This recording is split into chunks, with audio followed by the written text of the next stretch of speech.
Shalom everyone, nearly Shabbat Shalom. It's lovely to be with you again.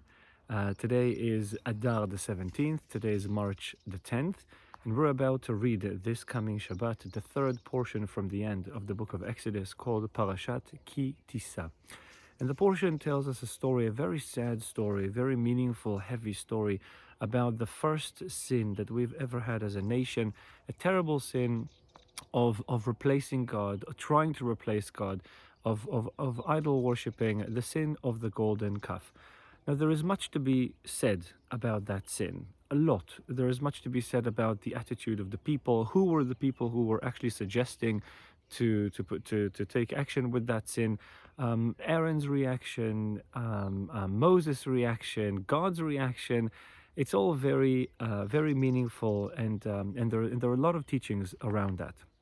I thought I would like to share something about Moses and just about his character as we are getting to know him as a leader, throughout the book of Exodus all the way to the end of Deuteronomy until his death, and in time after time we find Moses showing us, revealing to us what does it mean to be a leader, a real leader, a selfless leader. At the end of after the sin, when Moses goes and prays, he intercedes for the people. God is saying to Moses, even before that intercession, God is saying to Moses, you have to go down, because they were still up on the mountain or in heaven. But he says to him, you have to go down because the people have made sin. And God continues to say to him, allow me, and I shall annihilate them in a moment, and I will make you my great nation. A great nation will come from you, Moses. It won't be the people of Israel. It will be the people of Moses. Moses is getting a once-in-a-lifetime opportunity here to be remembered forever, not just as a leader or as a prophet, but to be the father of the nation, to replace Abraham, Isaac, and Jacob together. It'll be the people of Moses, the children of Moses. Try to imagine that. The whole Bible would be different. And our whole covenant with God will be different. It will all be up to Moses and his behavior and his faithfulness and obedience, which wasn't that different than Abraham's, Isaac's, or Jacob's. It's a once in a lifetime opportunity for him, and he refuses, and he said no. He says no because that's not the way that it should be. Making a decision as a leader is not up to my own personal desire. It's not up to how I see things. It's not up to what I want.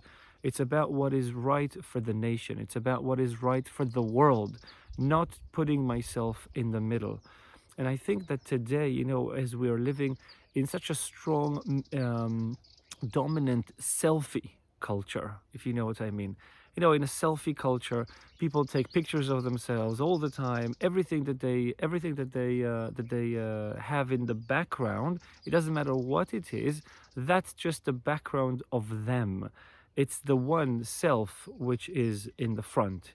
People make decisions. People tend to make decisions, thinking about what's going to come out, what's going to come of that to themselves. What will be the benefit for them? Moses, time after time, here again, is showing us what does it mean to be selfless. We also saw the same thing when Jethro came to visit him, and Jethro was saying to him, you have to take more people to judge to judge. You have to take more elders to judge the people. You can't keep all the power to yourself. A leader who is self-involved would refuse to that.